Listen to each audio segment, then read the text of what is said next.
Hello and good morning. Now, it's said that bold ideas demand bold actions. And today is another reminder not to keep those ideas bottled up.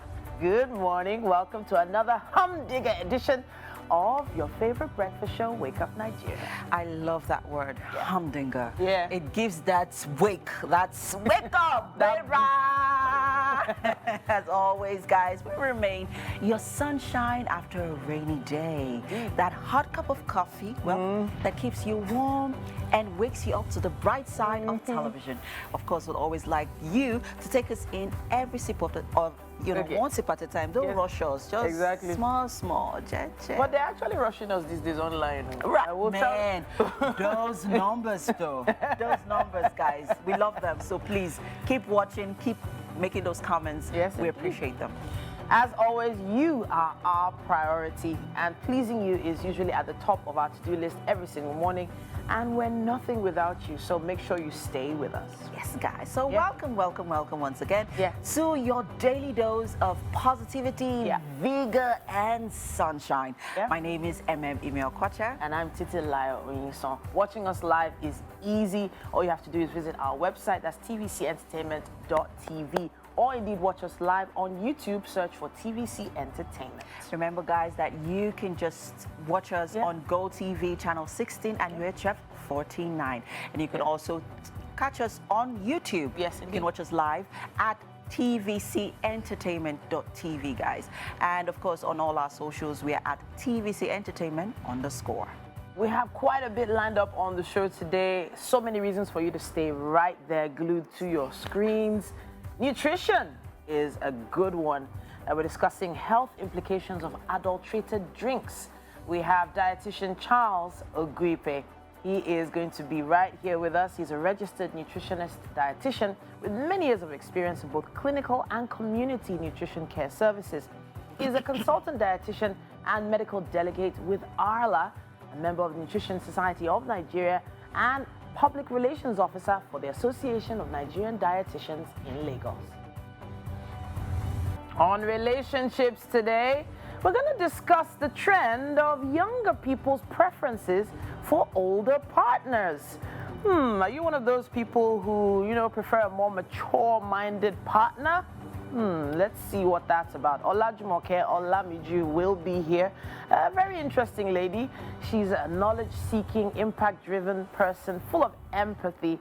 She's a professional mental health counselor from the Institute of Counseling in Nigeria. And joining us for a musical performance, she's also going to be our last guest on the couch, is Tinuade Ilesomi. She's a devoted lover of God who has embarked on this musical journey at a really tender age. And this morning, she will be serenading us and also sharing her journey with us. That's a beautiful video there. It's going to be a great day. Yes. It's going to be a great day. We will, of course, be having Winnie join us later on. It's Wonder Woman Wednesday edition. And it's always great having that breath of fresh air when the guys are not, hovering over us. So the conversation we started yesterday on the couch, we're going to maybe continue that in the kitchen. Yeah, there are a few developments.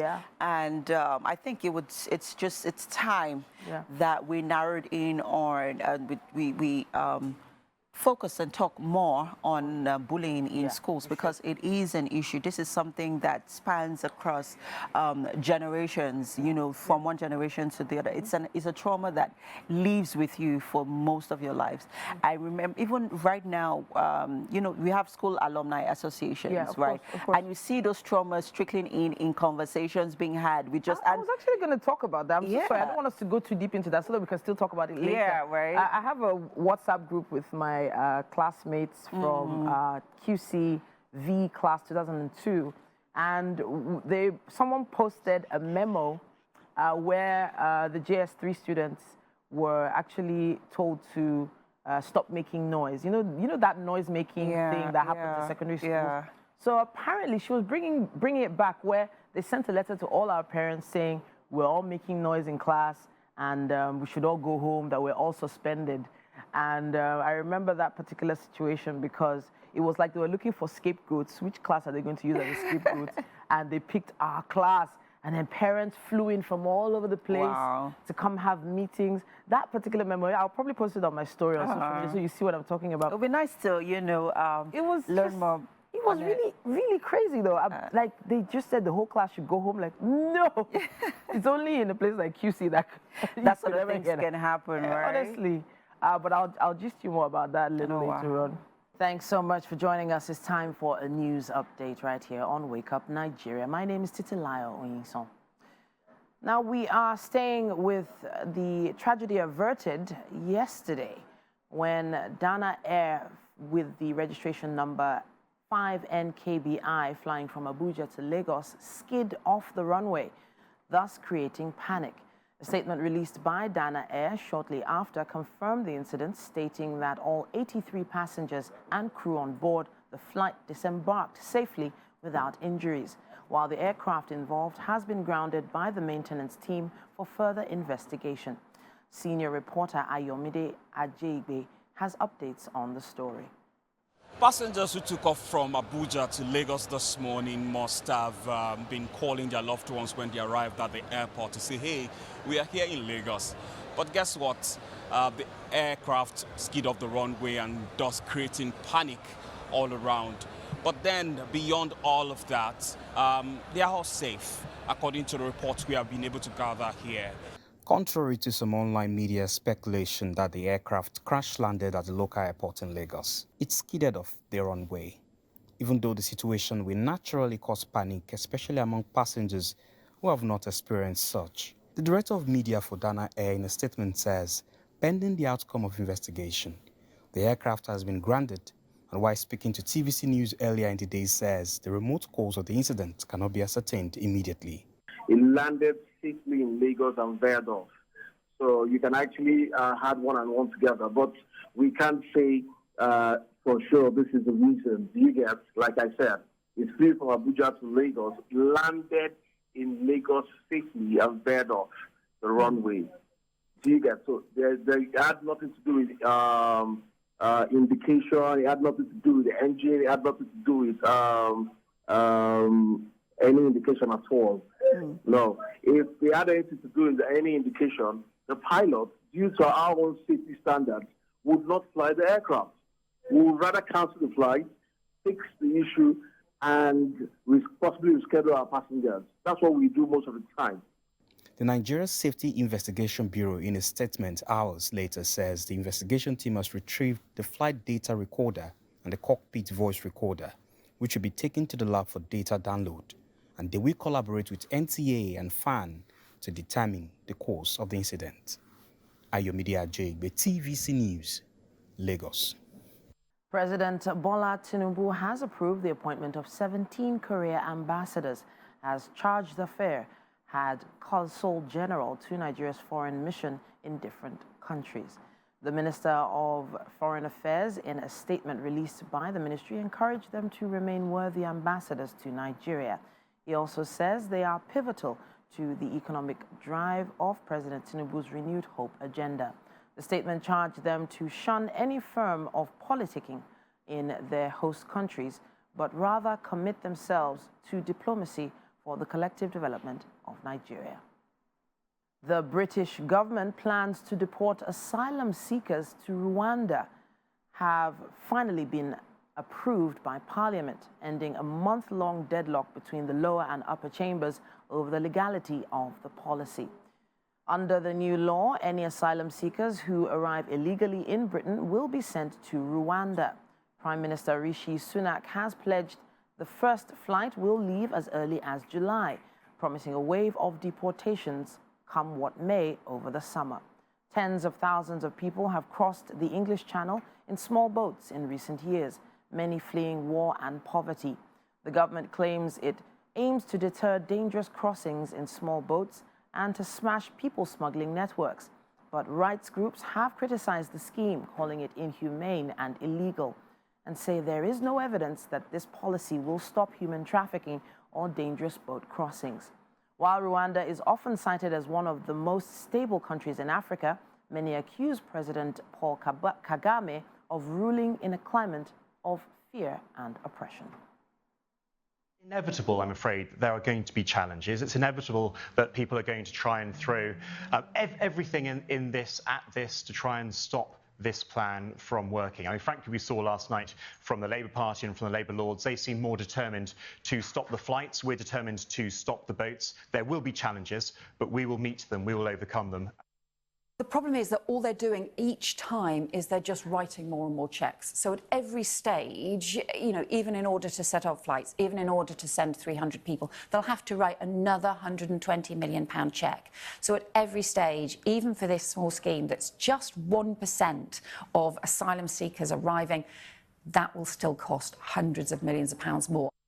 We will be following up with subsequent bulletins later on in the day. But there's still so much more coming your way right here on Wake Up Nigeria. It's time for us to begin our What's Up and About discussion today. And it's sort of trailing off something that was trending since yesterday. And it's this issue of bullying. Bullying, there's a fine line. I think people need to understand the definition of what bullying actually is. It says here, bullying involves repeated hurtful actions between peers where an imbalance of power exists. And when I say imbalance of power, it could be maybe height, it could be maybe a group of friends that are larger or more influential in the space against one individual or a group of individuals.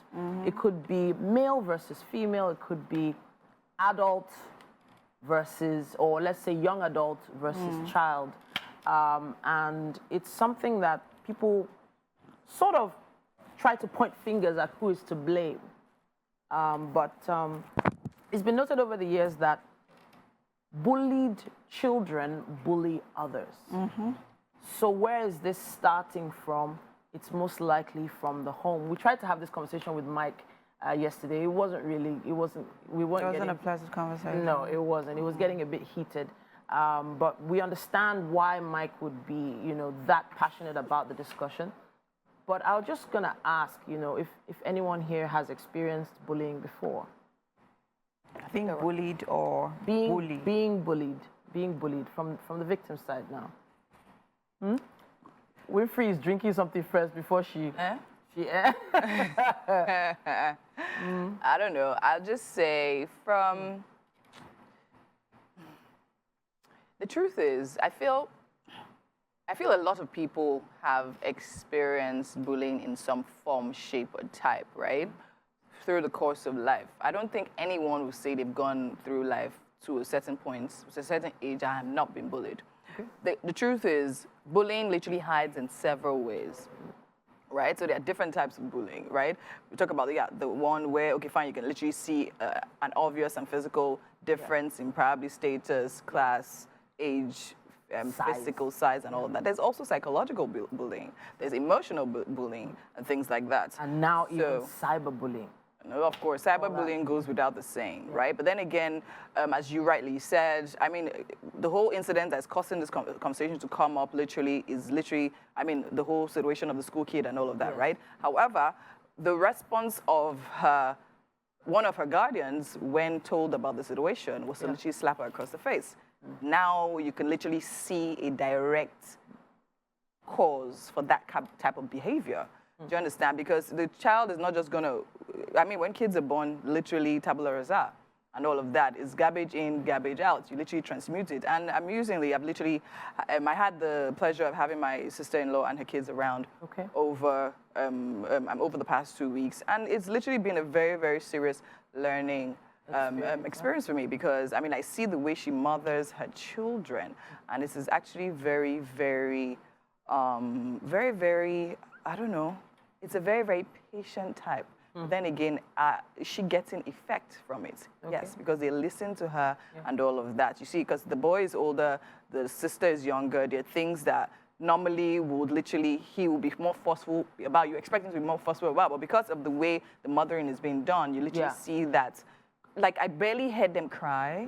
So she's created a balance. Yeah, so I barely hear them cry. I barely heard them fuss over the span of 2 weeks. So it's not even a matter of, like, other people in the house didn't even know there were kids in the house. Wow. They are literally that well behaved. Even the cry is just 1 minute is over. Seriously, and I'm like, they're very good children. Yeah, and I can there's see, some children, and you can see that it's literally direct. There's a direct cause and a direct influence on conversations he's having with them. As little as the girl is literally 5, the boy is literally 8, and you can see the constructive conversations, and she's explaining why certain things should happen in a certain way. Of course, children will always be naughty and do things here and there, but then again, you can literally see the corrective measures being put in place. Of course, there are punishments and all of that, but everything is still within reasoning. So the question of, was I bullied? Yeah, recently I actually realized that one of the responses I've had, right, recently in my adult married life, literally came from an experience I had. I literally just had that clarity about a week ago. So I've been doing a lot of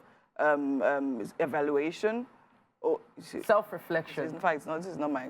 No, but self-reflection. Yeah, self-reflection. And just thinking about certain things coming back. And I was bullied a lot. I went to Air Force school throughout, from primary school to secondary school. And also, even seeing the responses from people online, you can literally see some people coming out to talk about drag seniors that bullied them, and other people telling them that one in secondary school behavior is normal. So certain things are literally seen as normal when they should literally be addressed. Though. It's not so, normal. I mean... But I feel like is not actually connecting with the victim side of things. Because I feel like I look like bully. Well, when it comes to bullying, I would like to believe that everybody plays a role. Everybody has a responsibility. But the core responsibility falls on the parents. Yeah. Because this bully, the bully comes from a home. Yeah. And that child is responding to something. Yeah. Is a response to some sort of violence that they have seen or experienced from home, from their environment, from what they're watching on TV. Yeah. I mean, from several influences. Yeah. Yeah. Right. And it is most incumbent on the parents, who are the, caretakers, they're the most critical caretakers when it comes to children, to observe. It is in the child's relationship with other children, whether it is their siblings or other children that they're in their spaces, in different spaces with, right? So it still falls back to the parents. It still falls back on the parents. I feel that a lot of parents need to be more attentive. Be patient, but be attentive. Do not, they said, spoil the word, you spoil the child. Spare the rod and spoil the child. Yeah. Right, sorry, thank you for correcting me on that.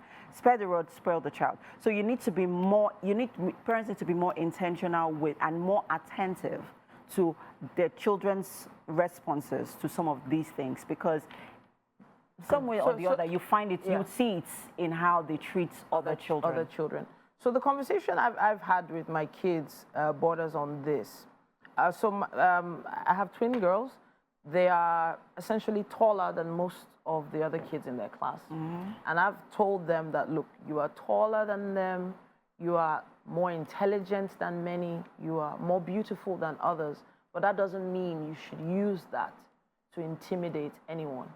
And I've also talked about the fact that nobody ever sees how the fight started, but they always see how it ended. Mm-hmm. Never be the one, caught hurting someone else. And I say caught, I'm not saying don't defend yourself. Mm-hmm. I'm just saying don't use your height or your beauty or your intelligence to intimidate other people, that people respond in different ways. Yeah. So this was not me saying that my kids are bullies. This is me saying that they might not even understand that what bullying is, or the fact that they might intimidate other kids. They may be trying to defend themselves, but they don't realize. Yeah, that they're actually inflicting hurt and pain to other children. So there was also something else I saw in the comments, and they were saying, why didn't the girl fight for herself? Why didn't she slap them back?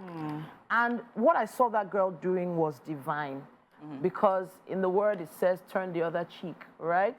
And she literally turned the other cheek, left, right, over and over. Her patience, honestly, in that situation, and not lashing out, I think was admirable. And I think that she did the right thing, because it could have led to something even worse. The truth is, right? Because she could have hurt someone. That was a clear case of, I would say, beyond bullying, because there were 11 students according to reports, there were 11 students that it was a gang up. It was not even bullying. It felt like an attack on her. And I'm glad that her lawyers, that's her parents' lawyers, have written to the school asking for the school to step into that situation and do something about those students involved. If not, something will be done, which of course, it still goes back to what I said earlier on. Everybody plays a role. The school also has a responsibility, and I'm hoping that in due time or in due course, these students are punished for, and I would like to quickly say something before we go, right? I mean, we're talking about school kids, we're talking about people and all of that, right? But then again, I think we should also even involve this or imbibe this into our lives as adults, right? There are certain situations that happen and certain things that happen that people feel the need to lash back and literally just react and be reactive and all of that. But then again, I think the word is kindness. Kindness as a child, even if you were bullied as a younger person and you feel, okay, now you're an adult, nobody can literally tell me everything. In your interactions daily, be kind, generally. Just be All right, then, one more time, remember that bullied children bully others, so don't bully your children.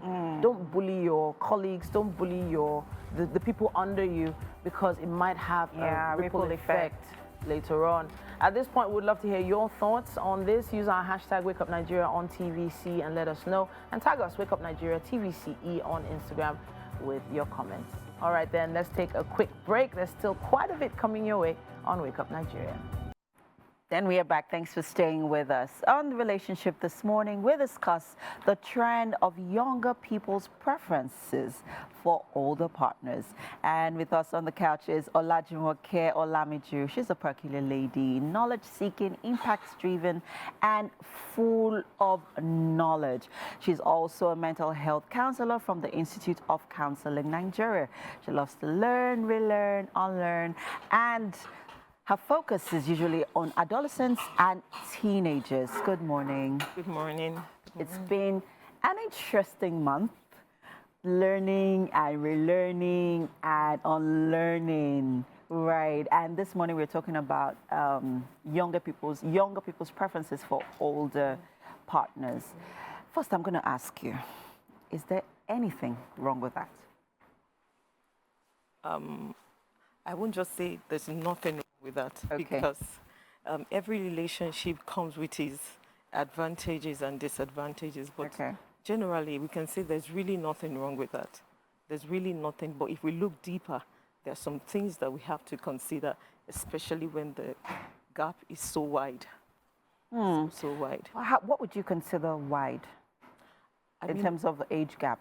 I mean, very, like, let's say 20, let's say like the likes of 18 to 50 is wide. 18 to 50. Yes. Okay. Well, I'm indifferent. I have mixed feelings about this conversation, because it's sort of a gray area for me, because I love to date older people. Yes. And it's not because I haven't dated people in my pair. I have. But I have come to realize that it's easier dating people who are older. That's because they're wiser. And, well, I'd like to be taken care of, even though people might say, maybe it stems from daddy issues or daddy's issues. I don't think it does. I just feel that, this is my opinion now, right, based on what I like. I just feel that it is just easier. And there's also so much to learn from having an older partner. So when you say 18 to 50 might be quite a huge age gap, let's talk about some of the implications that stem from, the reasons for, why this might be an issue. Why I said it might be an issue is that it depends on the individual's preference. Like, some people prefer that, okay, once you are dating somebody that is older than you, don't expect so much of something that has to do with your peers, your peer range. Like the aspects of the romance, the aspect maybe of somebody that you always want to be on the social media. You might not get all those vibes from the older people. You might not get those vibes from the older people. So if you're cool with it, there's no problem. But you can't force them because of the age rate. The gap is different. What they call as what they call enjoyment in their own might not be what you really enjoy. So, but if you're ready for that, there's no problem. So what you're saying now is you need to practically have a mental resilience for that sort of relationship. Yes. Now let's talk about communication, which I think is sort of a major issue in a lot of relationships, right? Just as you would easily communicate with your peer about certain issues that you might have, or certain concerns, let's use concerns, that you might have in the relationship. It might be you might need to deploy some sort of emotional intelligence when having such conversations with your older partner, because you don't want to, the lines could be easily blurred and you don't want to come off as being disrespectful. So how do you properly communicate how you truly feel to your partner for him to, or her, right? Because, I mean, the man could be older, the woman can be older. It goes different ways or either way. How do you communicate this properly? Many a times, those that are even older are more patient. Sure. They are more patient because they know they are not dealing with somebody of their age range. Yeah. And I will say they tend to even listen more. Yes, than being with your peer. They tend to listen more. They want to really understand what aspect you're coming from. So communicating with them at times will be like a father to daughter thing. Like, okay, I'm listening to you. Is this what I'm doing wrong? Is this what I'm doing right? Okay, tell me, how do you want me to get better at it?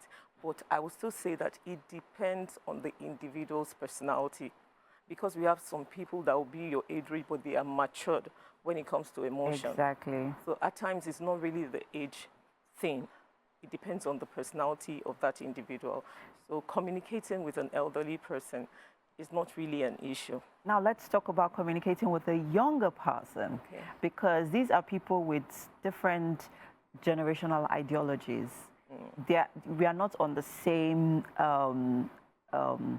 in terms of IQ, emotional intelligence. You mean younger? The younger and the older person. We are operating on different levels in terms of our ideologies. For example, let's use Gen Z. And, you giggled. A Gen Z in a relationship with an older person. We know how they think. Their mindset is entirely different. How they think, how they function is completely different. How does an older person who has several concerns communicate to this younger person, helping them and teaching them on how to, because it's difficult to sort of it's difficult to sort of communicate how you want a Gen Z to learn a certain idea, something that they've known and they've learned all their lives, especially also in their circle, something they're used to, something they see all the time. That communication, how does the older person properly communicate this to a younger person? The reality is that the moment you decide to date a younger person, you have to come to a meeting point, no matter what. If it's going to take you to really calm down, to learn their language, to speak their language, because you should know what you're getting into. Gen Z are people that are open and want to speak, they want to express themselves. So you wouldn't be expecting that the Gen Z will come to your level. In a way, you have to go to their level. Go to their level, learn their language, understand their emotions. There must be a meeting point where you can really communicate. You can't be on your eye up there and expect to communicate with the Gen Z. You're not going to get anywhere at all. I know that you talked about the age gap at the point where, when it's a problem is when the age gap is between 18 to 50. If a younger man is into older women, is there anything wrong with it? Okay, recently what you were talking about, I was just ruminating on it and checking out some stuff. I'm like, okay, the reason behind a thing is what really matters. I had a younger client like that was like into older women. Yeah, and he won't mind, like, I didn't mention his name, so he won't mind sharing this. Okay. What are your reasons for this? He said he prefers that they are more matured. they're more independent.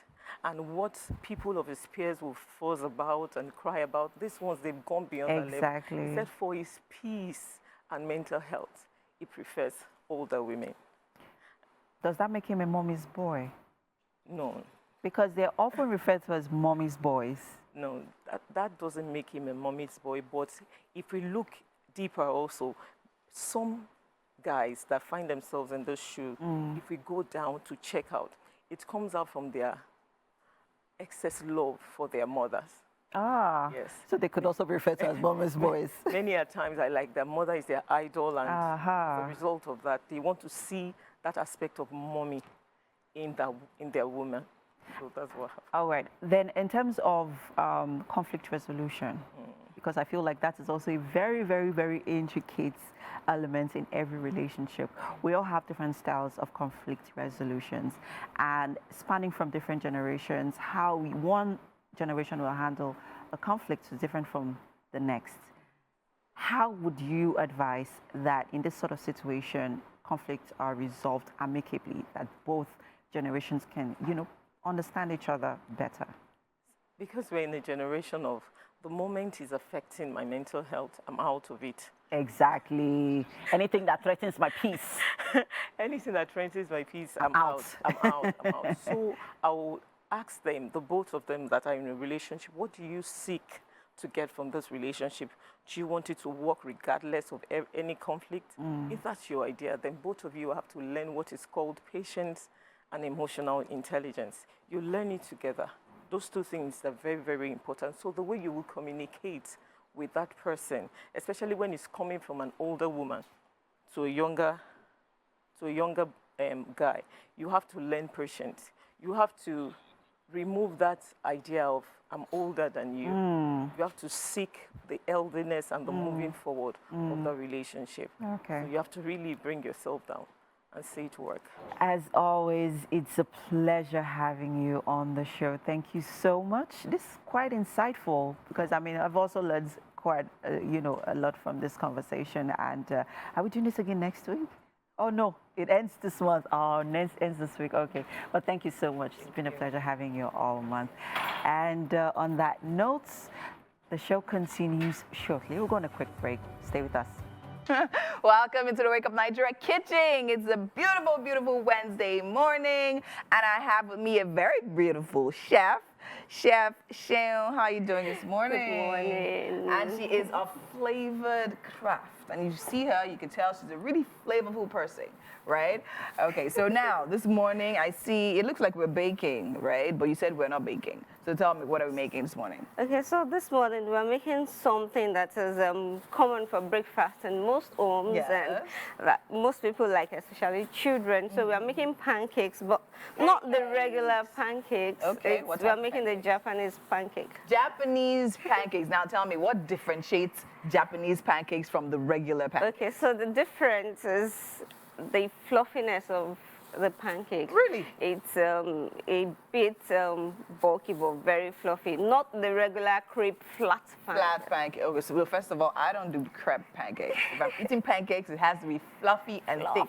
That's the way I love my. So what would you say is that particular thing? Okay, you know what? Before we get there, tell me. Let's go through the ingredients. First Okay. Of all. So of course we have our flour, sugar, milk, flavor.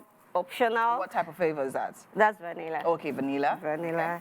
I have some fruits, fresh fruits. Yes, that's mango. God. As It just goes toppings. better.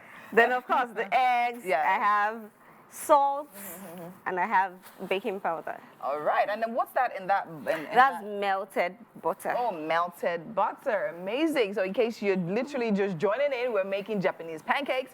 And to make this, we literally need eggs, of course. The measurements right there. Sugar, we need milk, we need flour, we need baking powder, we need oil, and we need, of course, some toppings like sugar powder, syrup, and fruit. So now the fruits we have there, is it for the mixture or is just for garnish? It's for garnishing. It's for garnish. I actually would love to actually taste mango pancakes. Yes, really. You can make a mango sauce and use it as topping. You can actually have it as... Oh, amazing. Okay, now tell me, let's go. What's the first thing we start with when we're making pancakes? So it's more of like putting everything together. Okay, so what's it? Tell me. What's everything we're putting together? So you come with your flour, the egg, the sugar, the melted butter, milk, of course. Mix everything together. You have your salt as a little bit of for taste, then baking powder, of course, to make it rise and make it fluffy. Okay, now do you also do the dry ingredients, wet ingredients?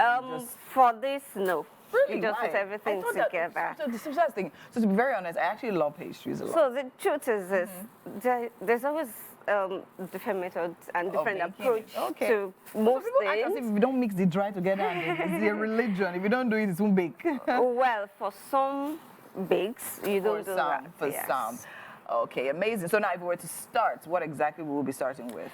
Okay, so we'll come with our mixing bowl. And then I'll measure my flour. Your flour. Okay, so the measurement is also very important. Very, very important. Okay. For most things, you have accuracy when you come in with your measurement, and it makes it perfect. Makes it perfect. So now, for how many servings of pancakes are we making, and what's the measurements for that? Okay, so now you can have like 8 to 12 from this, depending on how wide you make your pancakes. So that's your cup flour. That's a cup. And we must flatten it, right? Yes. You can't heap it no. for extra. And then I'm coming in with the cutter. The cutter is a half of this. Okay, so that's a half cup. Yes. All right, so we're doing half of the half cup. Exactly. So that's 1 1/4. So I'm doing 2 tablespoons of sugar. 2 tablespoons of sugar. Also flattened. Yes. Okay. Like and that. Then I'm doing a little salt that we call pinch, so I can just do this. Okay. Or you can just do There's a variation that the salt brings in, like a little contrasting taste to the sugar, and it makes it nice. It's so amazing how potent salt is. So even just a pinch can literally make a whole lot of difference. Exactly. And that's really amazing. Okay, so what's that now? Baking? This is baking powder. I'm coming in with half tablespoon. Okay, no? No, I'm coming in with 2 teaspoons. Okay, so this is a teaspoon. Okay. And this is another teaspoon. Yeah, so in case you're wondering how we're measuring it, please show them your measuring tools. Yes. This comes together with your measuring cups. Cups as well. So they come in different calibrations. So you have the markings there. You won't make a mistake. So you won't make a mistake. I actually have one of those. You won't make a mistake. Okay, so I'm going to... Here I have condensed milk. You know, you can actually use the different variants of milk. You can use powder milk, but you need to constitute it to make a cup. So I'm going to constitute this to make a cup. Okay, and that's condensed milk. That's condensed milk. So I'll make it lighter. Okay. By adding water. So I just took like a 1/4 of a cup. Of a cup. Okay. Yes. Okay.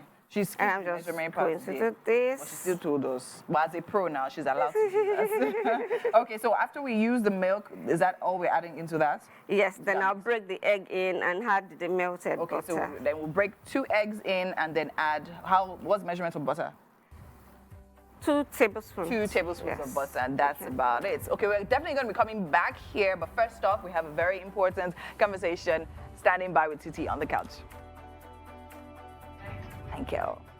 Now, adulthood can be overwhelming for many, especially when they become parents. And parents know that planning for their children's education is non-negotiable. Today, we have the privilege of welcoming Mr. Rotimi Obende. He's the head private trust FBN Quest trustees, and he's going to be shedding more light on the importance of the education trust. Welcome to the show. Thank you very much. Education trust. That's not a term we hear all the time. Please do what you can to let us know what it actually means. Yes, it's not something that we hear every time, and that's because a lot of people just concentrate on the education part without the trust angle. So at FBN Quest Trustees, we are now introducing the trust angle. So what's an education trust? It's an arrangement both of us can have, where you tell me that I want you to take care of the education of my children or some other relatives or even my community. And you then fund that arrangement such that whether you're there or not, as trustee, I am able to take control over the payment of the school fees of the people that you have nominated as beneficiaries. So, for example, whether they're in primary school, secondary school, or even university, it then becomes my responsibility to be able to pay the school fees directly to the schools that you have chosen for your children. So, in a nutshell, that's what an education trust is. Okay, so I know that a lot of people have their own version of savings. You know, a lot of people are saving for the future. A lot of people do this ajo, esusu kind of things. So what's the difference between having like ajo or esusu and having a trust? Okay, so a trust is, like I said, a relationship. It's a legal relationship. So ajo, for example, is not a legal relationship. I know you have not signed any contract with the woman that you give your money on a monthly, quarterly, or even an annual basis.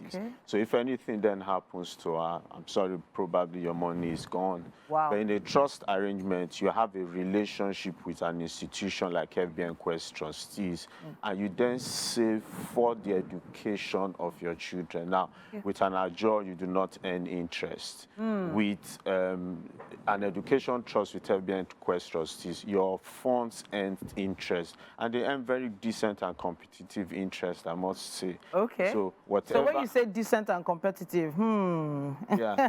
So if between what and what percentage? If you give me some good money today, I can tell you 14-15% as a return today. And that's if you give me some decent money. However, returns can fluctuate from between 5 to about 15%, depending on the amount that you are investing in the trust arrangement. But you see, apart from the return, what is also key is that I can take over paying the school fees of your beneficiary. So while you are alive, I take that off you. If you're no longer in the picture or you become incapacitated, it is my responsibility. So your children are no longer depending on an uncle or an auntie to pay their school fees.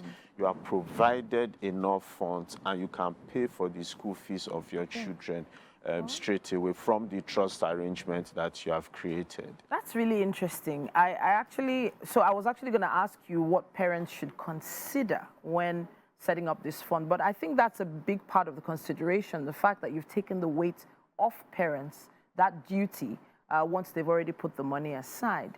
But then when it comes to educational goals, some people have goals to maybe go abroad, you know, or go to a school that is maybe presently not in their pocket, or let's say in their status, in their social status. What do you say to that? Okay, so two things that you have talked about. One is if I want my children to go to school abroad. I know if I ask you now, Harvard would be a goal for your children. Or Oxford. Or Oxford. So in terms of goal setting, number one, you need to find out today what the school fees is for any of those institutions abroad. You then have to factor inflation. So for example, in the US, inflation rate is about 4 to 7%, fluctuates between 4 to 7%. Now, cost of education or tuition increases by a minimum of 7% annually. So if you factor that in, compare the age of your child. Now, so if your child is 8, factor 10% increases on an annual basis. Say, for example, a $45,000 tuition fee or a $50,000 tuition fee, 7% on an annual basis till when your child gets into the university.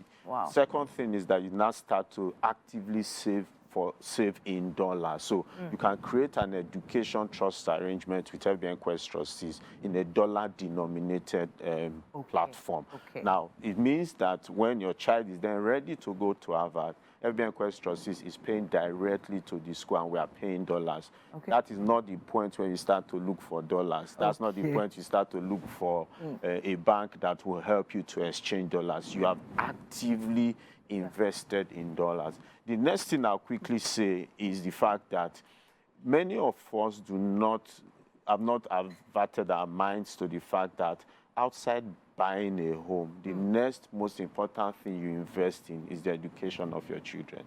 So if you are thinking of buying a property, for example, 100 million, the education of your children might cost you another 60 to 80 million. Wow. You need to actively start to save for them. If you are looking at, for example, a private university in Nigeria, the least fee you will pay is close to 4-5 million. For a private university. For a private university. And so today is the point where you start to actively save towards meeting that goal. So there was something you said that made me feel like I should ask this. There are a lot of parents paying for education abroad presently. And every term they search for USD in order to pay those fees. So are you saying that actively, while I'm alive, FBN Quest trustees can pay the school fees of my child abroad without me having to search for dollars here if I've opened a dollar trustee account? Yeah, if you've opened a dollar, that means you have funded your trust in dollars. And so we pay directly to the school. It helps in a number of ways. So yes, you are alive. It takes that burden away from you. Plus the fact that you earn additional returns on your investment. So picture when you are no longer there. Yesterday, for example, all of us had a scare. A plane went off the runway. The good thing was that there were no casualties, but just assume, like we've seen in the past where there were casualties, if I have not provided for the education of my children, what then happens? In this my small life, I have seen a family that was very comfortable, that could go on trips anywhere in the world. When I say it, I am serious about being able to go to trips anywhere in the world. Father, mother, 3 children. But when the parents passed away at the same time, it became a difficult thing for the children to go to school. As I speak to you, they are being sponsored in a school that the parents would never have imagined that they are going to, and they are even in a care home. And so as parents, that's not what we want for our children. So today is the right time for you to start to think and plan for an education trust for your children. So an education trust for the kids, that's what we're talking about today. A lot of kids just resumed school. A lot of parents still trying to figure out how to pay these fees. If you had a proper plan in place, it probably wouldn't have been this difficult today. Something for you to think about. You can visit their website. That's www.legacyseries.fbnquest.com. One more time, legacyseries.fbnquest.com, or send an email to contacttrustees@fbnquest.com. There's also a contact number you could take. That's 0805 4000 299, 0805 4000 299. Thank you so much for coming to talk to us today. It's a pleasure being here. Wow, a lot to think about as adults, as parents. Hopefully we make the right choices soon. There's still quite a lot coming your way right here on Wake Up Nigeria. Are you just getting out of bed? Hopefully not. Hopefully you've been watching. Some people are just lounging, stretching, chilling, and just getting out of bed. Or if you are in the Danfo, well, hey, you could be anywhere. Or, well, any commute at all. You could be on the road. But we have put together a kind of show that you want to watch no matter where you are. You might be on the road right now, but you can watch us live in the palm of your hands. We'll be telling you why in just a second. This is Wake Up Nigeria. Welcome, welcome, welcome, guys. It's the second half of the show, and we are thrilled to be in your homes and, well, with you everywhere you go. And of course, my name is Ememime Okocha. And I'm Titilayo Oyinson. Our website is right there for you to watch us live. That's tvcentertainment.tv, or indeed live on YouTube. Just search for TVC Entertainment. Remember, guys, that you can also watch us on Star Times, Go TV channel 16 and UHF 49. You can also download us on your iOS or Android stores. Yes, indeed. We have quite a bit coming your way. We mentioned that earlier. And one key thing is our nutrition segment. Adulterated drinks has been a topic for discussion over the past month. And, no, few months, I think. And we're going to be having a conversation with our very good friend of the house, We have a registered dietitian, nutritionist here, and when he gets here, he's going to be giving us a little insight on this. His name is Charles Ogwike. Yes, indeed. For a musical performance, we have Tinuade Ilesomi. She's a devoted lover of God who embarked on her musical journey at a tender age of 9. And, well, she'll be serenading us and also joining us on the couch later on. Welcome back into the Wake Up Nigeria kitchen. I'm still here with our beautiful chef, Chef Seun, and we're still making Japanese pancakes, in case you're just joining us, right? We've literally mixed all our ingredients in this amazing bowl right here. Chef, can you quickly run through the ingredients we put in here? Okay, so here we have our flour, sugar, eggs, we have melted butter, baking flour, and some flavor. All right, amazing. So I guess you're just missing that. You're just joining us now. You missed all the measurements, and I will consider whether or not I want to tell you the measurements. Anyways, we're ready to fry, right? Yes. So we're literally going to be doing that right about now. So tell me. Okay, so you want to use a non-stick pan to make your baking, to make your pancakes, because you don't want to stick into the pan, and you don't want it burnt. Okay. And you also want to go in first with a bit of butter just to rub the pan. This adds flavor to your pancake, aside making it non-stick as well. Exactly. So I wanted to ask, so people may not be able to afford a non-stick pan. So that is what saves the day if you do not have a non-stick pan. So just go in with vegetable oil if you do not have butter as well. Just go in with vegetable oil and you are good. Yeah. And so we're going in with our butter now. Just in bits. Just in bits. Okay, so we're making just in bits. Depending on the size of your pan, of your pan and the size you want as well. Okay. Nice. All right. So they're just gonna be cute, tiny pancakes. Exactly. I literally thought it was going to be like, you know, the sauces were so tiny and cute. I was wondering. Yes, that's how we're going to make it. Okay. And of course, you can make the big round circle, and then it means you want to, just like pizza. Yes, cut it up, or just roll it and stuff it in your mouth, like I like to do. Yeah. Okay, so now how many minutes on low heat, right? Very low heat, because you want it to cook gradually and not just burn on the bottom. Yes. Okay, that makes sense. So how do we know our pancakes are ready to flip? Exactly. It shifts by itself, but just give it like 2 minutes to 3, then you can flip to the other side. And if you notice that the other side is not still well cooked, you can flip it back. Okay, there's no hard and fast rule. No. Just make sure you just look at it and make sure. To your taste. Some people want it brown, some people just want some light brown thing. Some people say if it's bubbling at the top, then it's ready to flip. Yes, that's another indication. That's another you can see that I'm having some bubbles by the side here. Yes. Yeah. Okay, all right, nice. And I mean, low heat, I think low heat is actually the best heat to cook anything on, because everything cooks most properly. Times, exactly. Yes, most times, except maybe you're frying and you want to trap in the moisture and all of that. It's amazing. So, so for most things, for most food, really, tastes differ. Okay. And what people want to eat differs as well.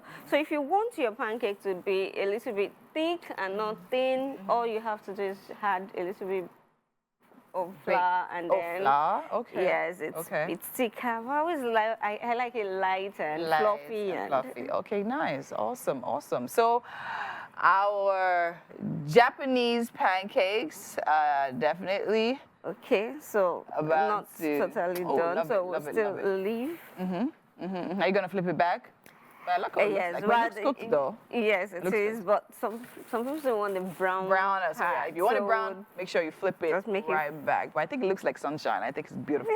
Anyways, we have birthday shout-outs right now to celebrate you and your loved ones on the couch. By the time you're back into the kitchen, the pancakes will be served. We do everything for you. And we are back. Thanks for staying with us. You always know on Wednesdays we have our nutrition segment, and this morning we discussed the health implications of adulterated drinks with dietitian Charles Ogwike. He's a registered nutritionist, dietitian with many years of experience in both clinical and community nutrition care services. He's also a consultant dietitian and a medical delegate with Allah, member of Nutrition Society of Nigeria, and currently the public relations officer for Association of Nigerian Dietitians and yes, in Lagos State. You're welcome. It's always a pleasure to be here. It's been quite an interesting month, hasn't it? Yes, it has. Right. But we're not done with you yet. You're still coming back. Okay, no, we're actually done. We wrap up this week. Oh, okay, great. Yeah, adulterated drinks. We have seen NAFDAC clamp down on a lot of adulterated drinks, products generally. And but this morning we narrow in on adulterated drinks because it is an epidemic, as a matter of fact, because we're taking a lot of drinks that we're not even sure of its contents. It looks like what it's supposed to be, but its contents has been, adulterated or contaminated one way or another. First off, what are adulterated drinks? Let's establish that first. Oh, first, I would say adulterated drinks, it's any drink that has, the quality has been altered. It could be adding a lot of water to dilute it, or adding harmful chemicals, for commercial purposes, to make it look like what is not. And these adulterated drinks, it cuts across different things: the beverages, carbonated drinks, even the alcoholic drink. That is the most popular one. Okay. So adulterated drinks are drinks that the quality have been altered or tampered with. Now, how do we identify adulterated drinks? Great. So we can identify adulterated drinks by the taste, one. Two is we look at for NAFDAC number, and then logo is also very key. Whatever you're drinking, you should know few things about the brand, of course, right? So that when you see the logo, when you see the write-ups, even the grammages, you should be able to know that this is not what it is. So these are the physical ways.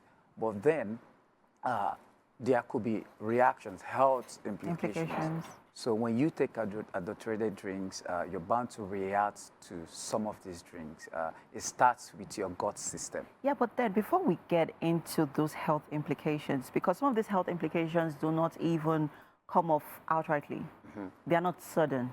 Some of these health implications you begin to react to them, or you begin to see the signs over a long period of time. Maybe it could be a year, it could be 2 years, it could be even longer. You don't know that, and you have taken a lot, your system can't, take anymore.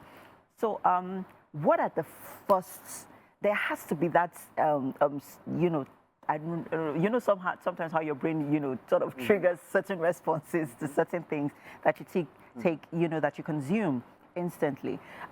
Is there an immediate effect to some of these things somehow? Yes, but I think the first thing that was striking would be the taste.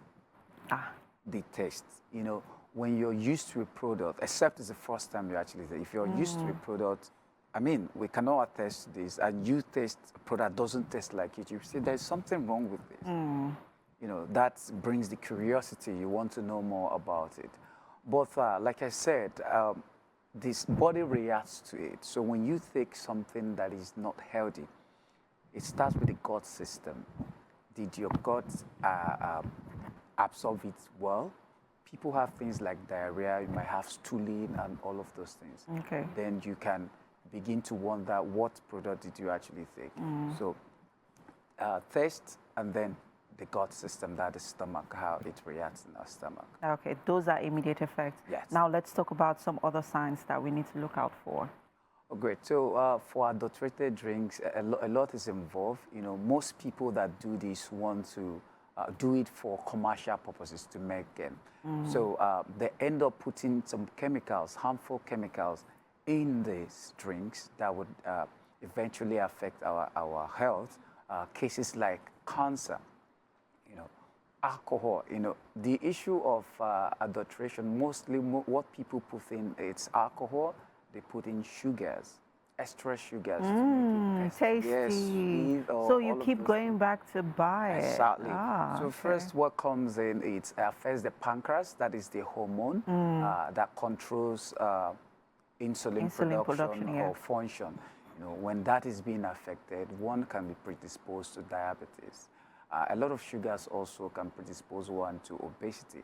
And then let's come down to the system and the body that, sort of takes these things out, breaks them down. we're talking about the kidney and the liver. Some of these adulterated drinks can cause kidney stones, kidney issues, liver issues, because we are giving a lot of work to the kidney to do, because in terms of in terms of the chemicals that are being used. Typical example is ethanol or methanol.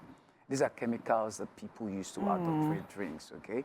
What happened, for example, ethanol, when it gets into the system, is being broken then, by an alcohol agent.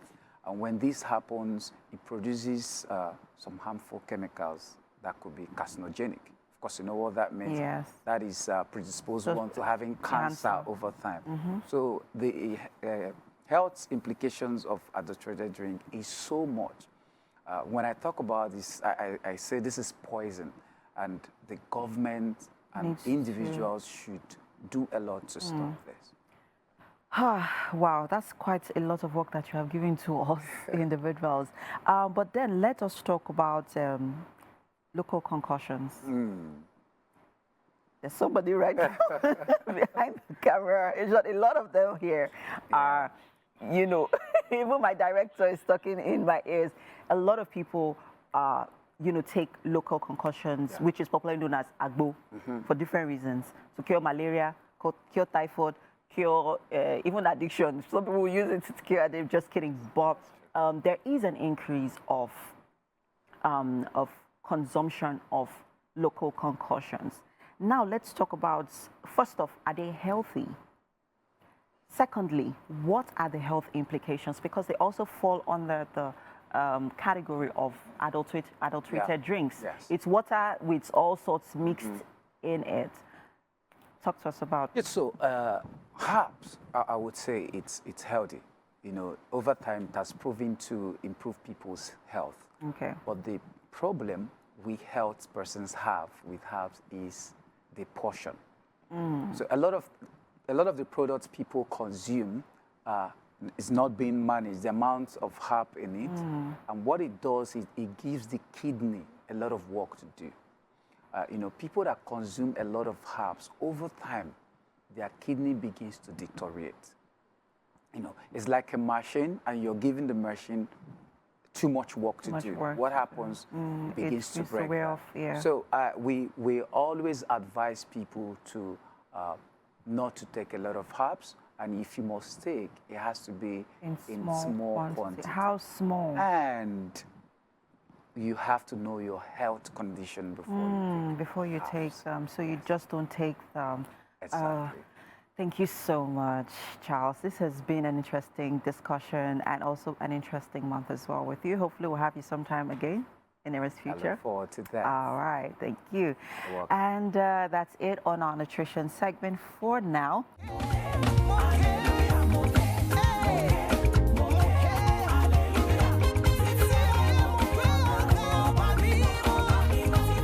Sometimes you just need that kind of praise worship to just start your day the right way. And we love to bring amazing performances like that to you all the time.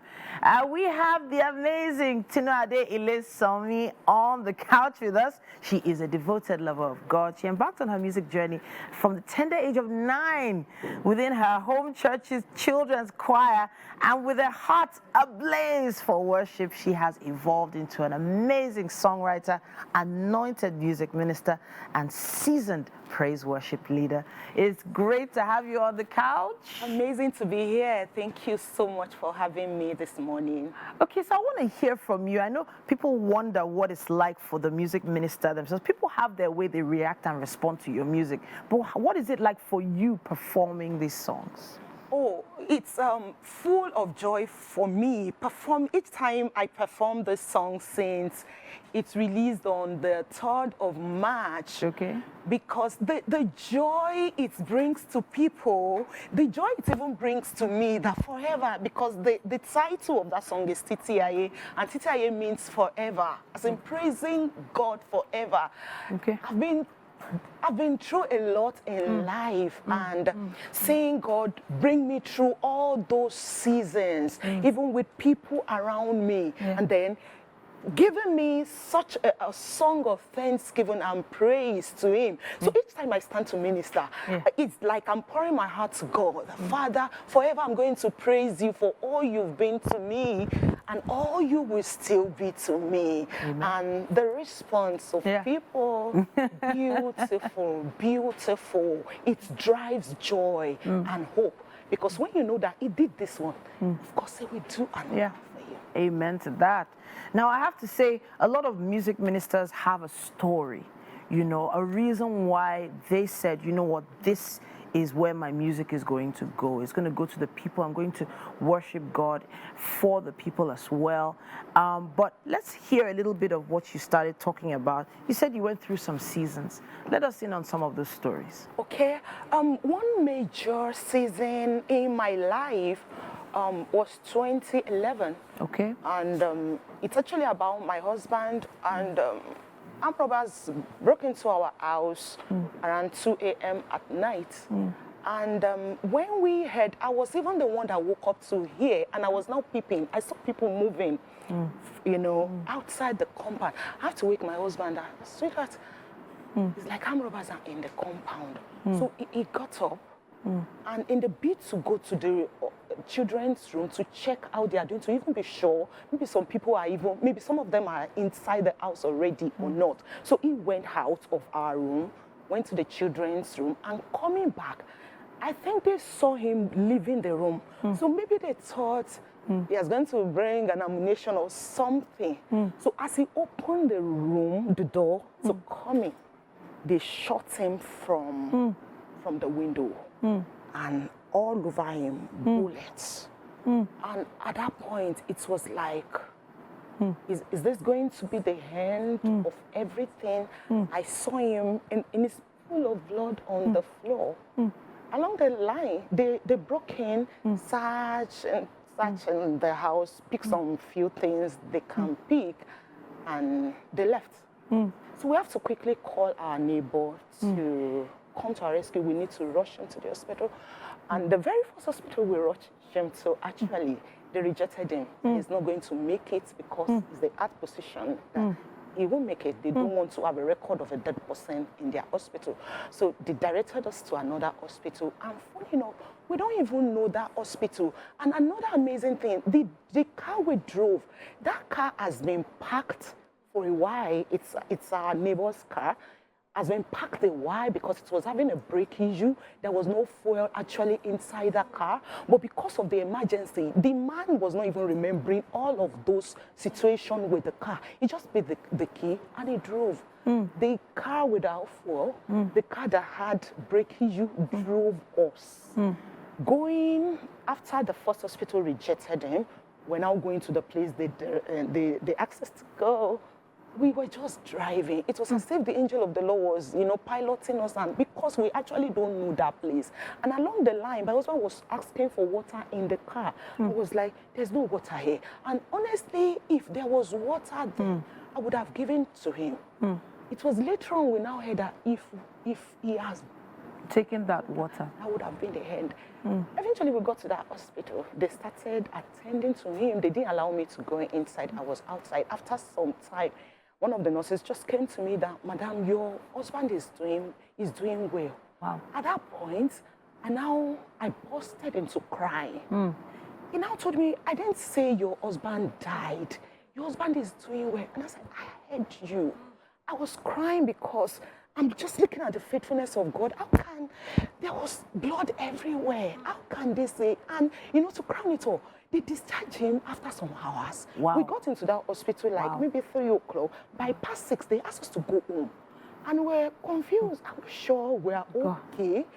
By the time we got back home, a lot of people in our compound crying, thinking the man is gone. You know, getting home, people hearing our story that they discharged him, they asked him to go. We were advised to go to another hospital to do a cross-check. Double check. We went. Did X-ray. Nothing. And Nothing. the man is bouncing in the Lord. Wow. So looking at that, that's one of the major things. Wow. You know, that's changed my orientation. We've been a believer. I was a believer at that time. But just changed my perspective about this God that we serve, that he can do anything. Yes. And the man is bubbling in Christ now, doing a lot of the kingdom of God. Wow. So remembering that story. So when you are praising God, you are praising God from a place of encounter. Yes. Seeing what he has done. And there are few people that can actually praise from that depth, from that feeling like you. But there are a lot of people going through things that your music is impacting because they also have things that hurt them deeply in their heart that God has helped them deal with. I have to say God bless you and thank you for sharing that story with us. And yeah, God bless your husband, and we use him as a point of contact to anyone who has had to deal with anything like that. Now, your album is how many tracks? 14 tracks. 14-track album. It came out on March 3rd this year. Yes. How has the response been to the music?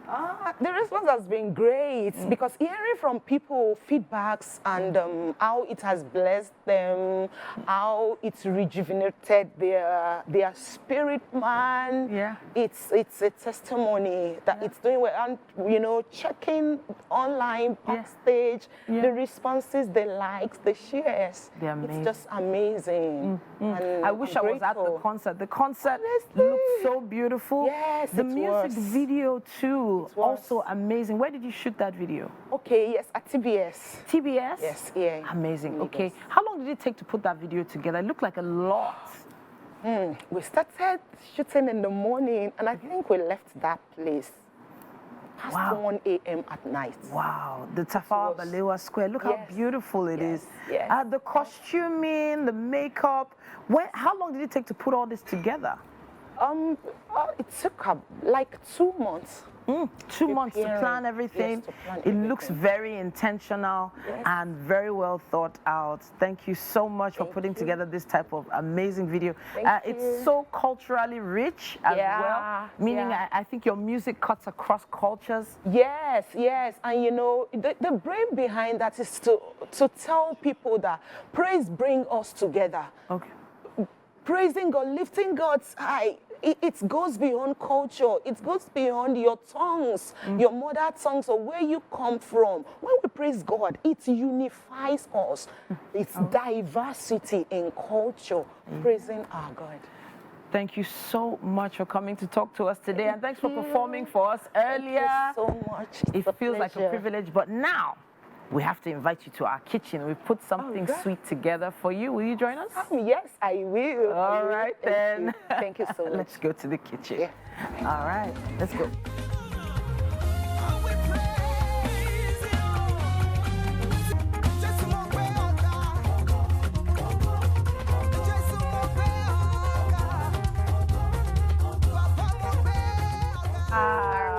Amazing, such energetic performance. Welcome to the Wake Up Nigeria. I'm glad you all love it. And your smile. Yeah. It's beaming. It's literally lighting up everything. Thank you so much. Okay, welcome. Pleasure. Welcome to the kitchen. I have Chef Seun here. She's literally been hard at work putting together this pancakes together.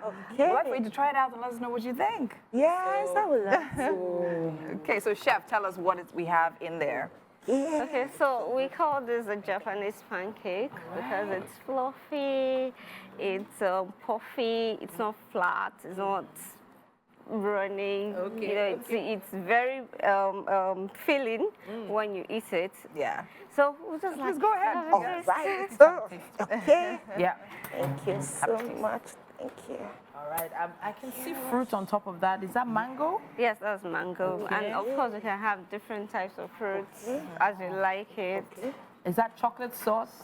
That's date syrup. Date syrup. Yes. Ooh, okay, nice. It's all about going healthy.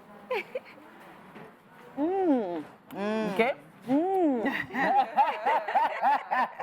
Yummy, yummy. This is lovely. All right. That says it all. I love the amazing. Interested. Thank you. Well done, Do I Chef. have to toast you? Yes, my own. Oh, well, you can have some. Thanks to everyone who literally joined us as guests today on the show. Amazing. Of course, to you watching us from wherever you are. We'll be here same time tomorrow. Yes, indeed. Have a great day. Goodbye. Bye.